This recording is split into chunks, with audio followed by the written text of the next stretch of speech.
ഇന്ന് നമുക്ക് അൽബേനിയയുടെ ക്യാപിറ്റൽ സിറ്റിയായ ടിരാന കണ്ടാലോ? ഒരു കൺട്രിയുടെ റിയൽ വൈബ് മനസ്സിലാക്കണമെങ്കിൽ ആ കൺട്രിയുടെ ക്യാപിറ്റൽ സിറ്റി വിസിറ്റ് ചെയ്താൽ മതി എന്ന് പറയാറുണ്ടല്ലേ. Politics, culture, history, modern life എല്ലാം മിക്സ് ചെയ്തിരിക്കുന്ന ഒരു സ്ഥലമായിരിക്കും ക്യാപിറ്റൽ. അപ്പോൾ ഇന്നത്തെ വീഡിയോ എന്ന് പറയുന്നത് ഹാർട്ട് ഓഫ് അൽബേനിയാണ്. കൂടാതെ ഞങ്ങൾ ട്രിപ്പ് പോയപ്പോൾ കുറച്ച് മിസ്റ്റേക്ക് പറ്റിയിട്ടുണ്ടായിരുന്നു, അതും കൂടെ നിങ്ങൾക്ക് പറഞ്ഞുതരാമെന്ന് വിചാരിച്ചു. എന്നാ നമുക്ക് നമ്മുടെ യാത്ര സ്റ്റാർട്ട് ചെയ്യാല്ലേ. ഞങ്ങളിപ്പോൾ ഉള്ളത് ലണ്ടൻ ഗാറ്റ്വിക് എയർപോർട്ടിലാണ്. നമ്മൾ ട്രാവൽ ചെയ്യുന്ന ഫ്ലൈറ്റ് വിസയർ ആണ്. 6:50 നമ്മുടെ ഫ്ലൈറ്റ് വരുന്നത്. ഞങ്ങള് തലേദിവസം തന്നെ സ്കോട്ട്ലൻഡിൽ നിന്ന് ലണ്ടനിൽ വന്ന് സ്റ്റേ ചെയ്തിട്ടുണ്ടായിരുന്നു. ലണ്ടനിൽ നിന്ന് 2:30 തൊട്ട് ഒരു 3 മണിക്കൂറിനുള്ളിൽ നമ്മൾ ടിരാന എത്തും. സോ ആഫ്റ്റർനൂണിന് മുന്നേ ടിരാന എത്തുന്നത് കൊണ്ട് തന്നെ ഇന്നും നമുക്ക് സൈറ്റ് സീയിങ് ഉണ്ട്. അതുകൊണ്ട് ആ ഒരു റഷ് ഒഴിവാക്കാനാണ് നമ്മൾ തലേദിവസം തന്നെ ലണ്ടനിൽ വന്ന് സ്റ്റേ ചെയ്തത്. ഞങ്ങൾക്ക് 10 കിലോ വരുന്ന 2 ക്യാബിൻ ബാഗും കൂടാതെ 15 kg ഒരു ചെക്ക് ഇൻ ബാഗും നമ്മൾ എക്സ്ട്രാ എടുത്തിട്ടുണ്ടായിരുന്നു. നമ്മുടെ ബാഗേജ് ഒക്കെ ചെക്ക് ചെയ്ത് അതിന്റെ വെയിറ്റ് ഒക്കെ ഓക്കെ ആണെന്ന് പറയുമ്പോൾ കിട്ടുന്ന ഒരു ഫീല് വേറെ തന്നെയാണല്ലേ. അങ്ങനെ ടിക്കറ്റ് ഒക്കെ കിട്ടിക്കഴിഞ്ഞ് ഞങ്ങൾ നേരെ പോയത് കറൻസി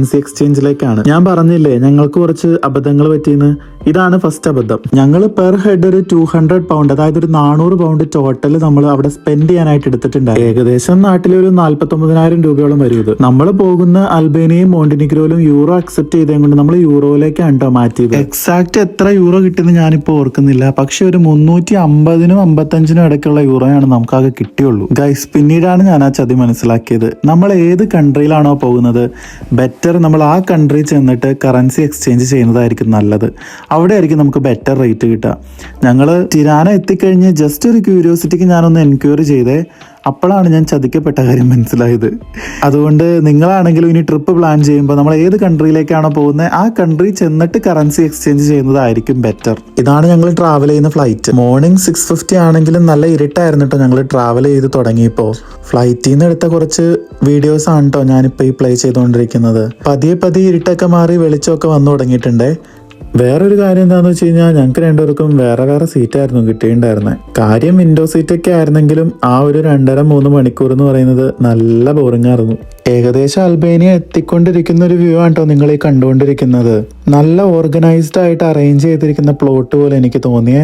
ഫുൾ ഗ്രീനറി. നമ്മളിപ്പോൾ ഇറങ്ങാൻ പോകുന്ന ടിരാന എയർപോർട്ടാണ് ഈ കൺട്രിയിലെ ഏറ്റവും ബിഗ്ഗസ്റ്റ് എയർപോർട്ട്. അങ്ങനെ മദർ തെരേസയുടെ ജന്മദേശമായ അൽബേനിയയിലേക്ക് അതാ ഫ്ലൈറ്റ് ഇറങ്ങിക്കൊണ്ടിരിക്കുകയാണ്. ഈ ഒരു എയർപോർട്ട് ആണെങ്കിൽ മദർ തെരേസയുടെ പേരിലാണ് നെയിം ചെയ്തിരിക്കുന്നത്. First impression is the best impression എന്ന് പറയുന്ന പോലെ ഫ്ലൈറ്റിൽ ഇരുന്നുകൊണ്ട് തന്നെ എനിക്ക് കിട്ടിയ ഒരു ഇംപ്രഷൻ ഭയങ്കര റിഫ്രഷിംഗ് ആയിരുന്നു. മറ്റ് പല യൂറോപ്യൻ രാജ്യങ്ങളെ പോലെയുള്ള ഒരു ബിസി സിറ്റീസ് ഒന്നും നമുക്ക് ഇവിടെ കാണാൻ സാധിക്കില്ല. ഭയങ്കര കാമും പീസ്ഫുൾ ആയിട്ടുള്ളൊരു ഫീല്. ഞാൻ ഇപ്പോഴാണ് ഒരു കാര്യം ഓർത്തേ, നിങ്ങളുടെ അടുത്ത് ഞാൻ എനിക്ക് പറ്റിയ 2ാമത്തെ മിസ്റ്റേക്ക് പറഞ്ഞില്ലല്ലോ. ഞങ്ങളുടെ ഫ്ലൈറ്റ് വിസയർ ആയിരുന്നു. നമുക്കാണെങ്കിൽ ഡിപ്പാർച്ചറിന് ഒരു 3 മണിക്കൂർ മുമ്പ് ഓൺലൈൻ ചെക്ക് ഇൻ ചെയ്യണമായിരുന്നു. ബട്ട് സംഹൗ കുറച്ച് ടെക്നിക്കൽ എറേഴ്സ് ഒക്കെ കാരണം ഞങ്ങൾക്കത് ചെയ്യാൻ പറ്റിയിട്ടുണ്ടായില്ലായിരുന്നു ഫോണിൽ കൂടെ.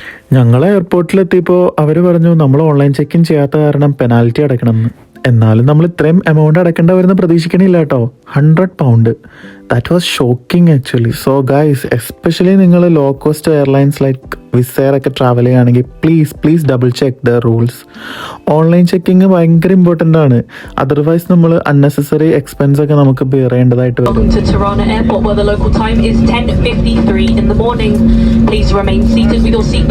അങ്ങനെ ഞങ്ങൾ എയർപോർട്ടിൽ ലാൻഡ് ചെയ്തു. പിന്നെ ടൂർ ഗൈഡിനെ മീറ്റ് ചെയ്തു. He's A very friendly person. നമ്മൾ മലയാളിയാണെന്ന് പറഞ്ഞപ്പോൾ കാറിൽ മലയാളം സോങ്സ് ഒക്കെ പ്ലേ ചെയ്തേ. ഒന്ന് ഇമാജിൻ ചെയ്ത് നോക്കിക്ക്, ഫോറിൻ കൺട്രിയിൽ യൂറോപ്യൻ റോഡ്സിൽ കൂടെ മലയാളം പാട്ടൊക്കെ കേട്ട് പോകുന്ന ആ ഫീല്. എൻ്റെ മോനെ,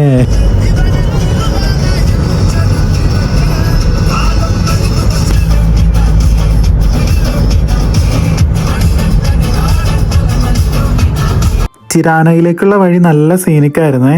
വലിയ കാര്യമായിട്ടുള്ള ട്രാഫിക് ഒന്നും റോഡിലില്ല. നല്ലൊരു പീസ്ഫുൾ കൺട്രി ഫീല്. ഇപ്പോൾ നമ്മൾ ഏകദേശം ടിരാന സിറ്റി സെന്ററിനോട് അടുത്തെത്തി. ഇപ്പോൾ കുറച്ച് തിരക്കൊക്കെ നമുക്ക് കാണാൻ പറ്റും. അത്യാവശ്യം ബിൽഡിങ്സ് ഒക്കെ ഉണ്ട്. നമ്മളങ്ങനെ സിറ്റി സെന്ററിലെത്തി കാറൊക്കെ പാർക്ക് ചെയ്ത് പുറത്തിറങ്ങിയപ്പോൾ ടെമ്പറേച്ചർ ചെക്ക് ചെയ്ത് 10 ഡിഗ്രി സെൽഷ്യസ് ആണ് ഇപ്പോൾ ടെമ്പറേച്ചർ. സിറ്റി സെന്ററിൽ നമുക്ക് അൽബേനിയയുടെ ഫ്ലാഗ് കാണാൻ സാധിക്കും. ഒരു റെഡ് ബാക്ക്ഗ്രൗണ്ടിൽ ബ്ലാക്ക് ഡബിൾ ഹെഡഡ് ഈഗിൾ ആണ് കേട്ടോ അൽബേനിയയുടെ ഫ്ലാഗ്. ഇൻഡിപെൻഡൻസിന്റെയും സ്ട്രെങ്ത്തിന്റെയും സിമ്പിളാണത്. ഈ കാണുന്നതാണ് അൽബാൻ ടവർ. ടിരാനയിലെ ഒരു മോഡേൺ ലാൻഡ്മാർക്കാണിത്. ഏകദേശം ഒരു 105 മീറ്റർ ഉയരമൊക്കെയുള്ള ഒരു സ്കൈ സ്ക്രാപ്പർ.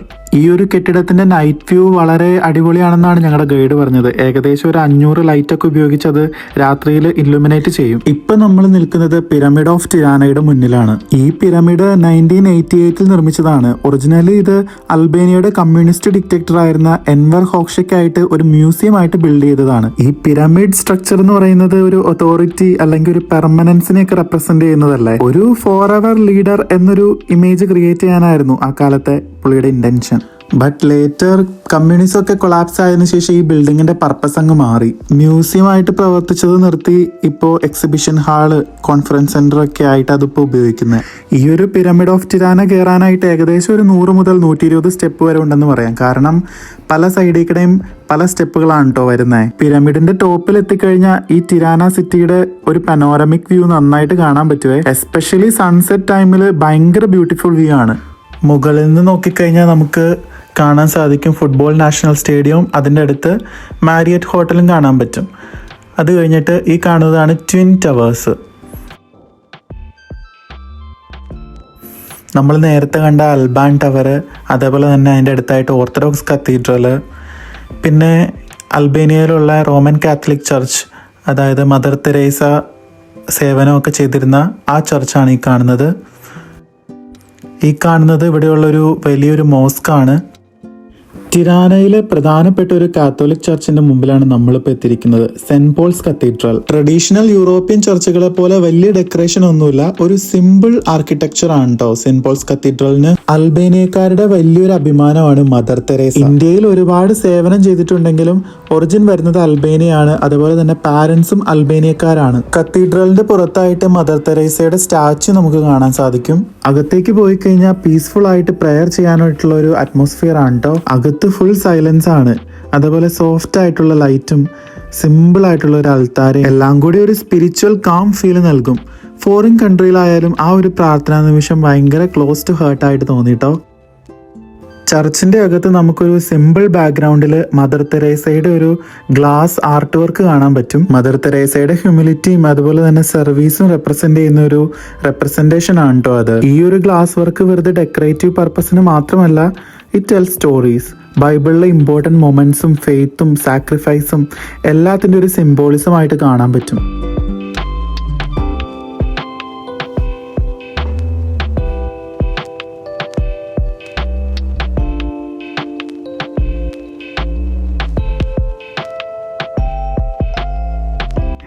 ഇപ്പോൾ നമ്മൾ എത്തിയിരിക്കുന്നത് ടിരാന കാസിൽ എന്ന സ്ഥലത്താണ്. ഇതിനെ ഫോർട്രസ് ഓഫ് ജസ്റ്റീനിയൻ എന്നും വിളിക്കും. ഈ പ്രദേശത്തിന് ഹിസ്റ്ററി ആയിട്ടൊക്കെ ബന്ധമുണ്ട് കേട്ടോ.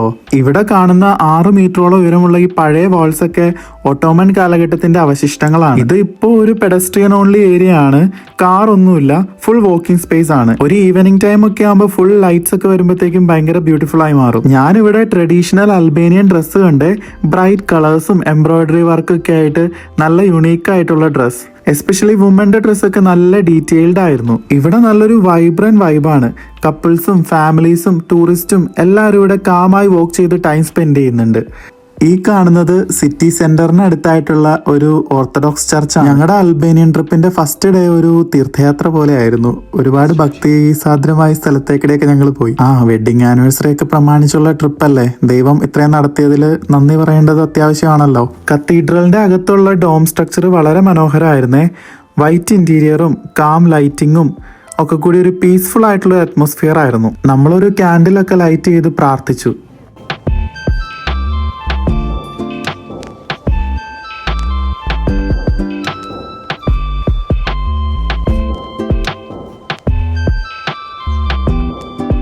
ഈ കാണുന്നത് ഹൗസ് ഓഫ് ലീവ്സ് ആണ്. It is a museum of secret surveillance. Enver Hoxha ഉണ്ടായിരുന്ന കാലത്ത് അൽബേനിയ റെസ്റ്റ് ഓഫ് ദ വേൾഡിൽ നിന്ന് ഐസൊലേറ്റഡ് ആയിരുന്നു. 40ഓളം വർഷം ഈ ഡിക്റ്റേറ്റർ ഭരിച്ചിട്ടുണ്ടായിരുന്നു. ഇവിടുത്തെ ആൾക്കാരെ സീക്രട്ട്ലി മോണിറ്റർ ചെയ്യാനും ഫോൺ ടാപ്പ് ചെയ്യാനും സ്പൈയിങ്, സീക്രട്ട് പോലീസ് സിസ്റ്റം, ഈ ഒക്കെ ഡോക്യുമെന്റ്സും ഈ ഒരു ബിൽഡിംഗിലാണ് സൂക്ഷിച്ചേക്കുന്നത്. Like a civil engineer in Albania, they offer me salary 500 euro per month. Okay. What can I do with that? I cannot pay the rent. ഞങ്ങളുടെ guide പറയുന്ന കേട്ടില്ലേ, പുള്ളിക്കാരന് actually civil engineering കഴിഞ്ഞ ഒരാളാണ്. പക്ഷേ പുള്ളിക്കാരന് എഞ്ചിനീയറിംഗ് പ്രൊഫഷനിൽ വർക്ക് ചെയ്യുമ്പോൾ കിട്ടുന്ന സാലറി റെൻ്റ് അടയ്ക്കാൻ പോലും തികയത്തില്ല എന്നാണ് പറഞ്ഞത്. അപ്പോൾ ഈ ഒരു രാജ്യത്ത് വർക്ക് ചെയ്യുന്നതിനനുസരിച്ചുള്ള സാലറി ഇപ്പോഴും കിട്ടുന്നില്ല. ഈ കാണുന്നത് മുൻ ഡിക്റ്റേറ്റർ ആയിരുന്ന അൻവർ ഹോക്ഷയുടെ ഫോർമർ ബിൽഡിംഗ് ആണ്. ഈ ഒരു സമയമായപ്പോഴത്തേക്ക് ഞങ്ങൾക്ക് നല്ല വിശക്കുന്നുണ്ടായിരുന്നേ. ഞങ്ങളുടെ ഗൈഡ് ഞങ്ങളൊരു ട്രഡീഷണൽ അൽബേനിയൻ ഡിഷസ് ഒക്കെ കിട്ടുന്ന ഒരു ഏരിയയിലേക്ക് കൊണ്ടുപോയി. കൂടെ തന്നെ ഒരു ഇന്ത്യൻ റെസ്റ്റോറൻറ്റും കാണിച്ചു തന്നായിരുന്നു. ഞങ്ങൾ ഇന്ത്യൻ റെസ്റ്റോറൻറ്റിലാണ് കേട്ടോ പോയി. എന്നിട്ട് എന്താല്ലേ വേറൊരു രാജ്യത്ത് എന്നിട്ട് ആ രാജ്യത്തെ ഫുഡ് കഴിക്കാതെ നമ്മുടെ രാജ്യത്തെ ഫുഡ് തന്നെ കഴിക്കണേ. ഒന്നാമത് ട്രാവലൊക്കെ ചെയ്ത് നല്ല ടയേർഡായിരുന്നു ഞങ്ങൾ. അതിൻ്റെ കൂടെ പുതിയൊരു ഫുഡും കൂടെ പരീക്ഷിക്കേണ്ടെന്ന് ഓർത്തു. ഈ ഒരു റെസ്റ്റോറൻറ്റിൻ്റെ വൈബ് ഒരു രക്ഷ ഉണ്ടായിരുന്നില്ല കേട്ടോ. നല്ല ആംബിയൻസ് ആയിരുന്നു. ഞങ്ങളൊരു ബിരിയാണി ആയിരുന്നു കേട്ടോ ഓർഡർ ചെയ്തിട്ടുണ്ടായിരുന്നേ. ബിരിയാണി നല്ലൊരു ബിരിയാണി ആയിരുന്നു. ഈ കാണുന്നത് ആ ഒരു റെസ്റ്റോറൻറ്റിൻ്റെ പുറത്തുള്ള വ്യൂ ആണേ. വളരെ മനോഹരമായിരുന്നു. So this is the block area. If you see on here, post block checkpoint. Here was everyone who was going inside. Not everyone was allowed. They was checking, going because there was all the communist government located. Albania ട്രിപ്പിന്റെ first day എല്ലാവർക്കും അത്ര excited ആയിട്ട് തോന്നത്തില്ല. ഷെറിൻ എൻ്റെ അടുത്ത് പറഞ്ഞു ഇത് മൊത്തം തീർത്ഥാടനമാണല്ലോ വെച്ചാ. അതേപോലെ തന്നെ പുള്ളിക്കാരത്തേക്ക് അത്ര ഹിസ്റ്ററി കാര്യങ്ങളൊന്നും അത്ര വലിയ താല്പര്യമുള്ള കൂട്ടത്തിലല്ല. പക്ഷേ ട്രിപ്പ് മോഡ് ഓൺ ആയത് സെക്കൻഡ് ഡേ തൊട്ടാണ് കേട്ടോ. അപ്പോൾ ഇത്രേ ഉള്ളൂ ആദ്യത്തെ ദിവസത്തെ അൽബേനിയൻ ട്രിപ്പിന്റെ വിശേഷങ്ങൾ. ഞങ്ങൾ നേരെ പോയത് റിസോർട്ടിലേക്കാണ്. റിസോർട്ടിന്റെ വിശേഷങ്ങളൊക്കെ മുമ്പത്തെ വീഡിയോയിൽ ഞാൻ പറഞ്ഞിട്ടുണ്ട്. അപ്പോൾ പുതിയൊരു വീഡിയോയിൽ പുതിയ വിശേഷങ്ങളായി കാണാം. എൻ്റെ ചാനൽ നിങ്ങൾ സബ്സ്ക്രൈബ് ചെയ്തിട്ടില്ലെങ്കിൽ ഒന്നുകൂടെ ഓർമ്മിപ്പിക്കുകയാണ്, സബ്സ്ക്രൈബ് ചെയ്യണേ.